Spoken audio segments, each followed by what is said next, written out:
A do-it-yourselfer's best friend for joining wood to wood is the carriage bolt.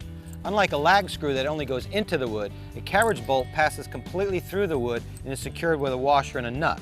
Now, the one disadvantage to a carriage bolt is that when you drop it in the hole, it does have a tendency to spin on occasion when you're trying to tighten a nut. And the reason that happens is on the underside of the head, you'll notice it has a square shoulder. And if that shoulder doesn't fit tightly in the hole, it'll spin as you're trying to tighten the nut. So here's a trick that'll prevent that from happening. Before setting the bolt in the hole, take 3 or 4 finishing nails. These are galvanized nails. And insert them around the shaft of the bolt as you slip it into the hole. And you want to space the nails evenly around the bolt. And then tap it in. And what you'll find is that the nails will act, you can actually hear it, will act as shims and will tighten it up. And look at that, it's as tight as a drum. Now you just slip it into the hole and put the washer and a nut on the other side.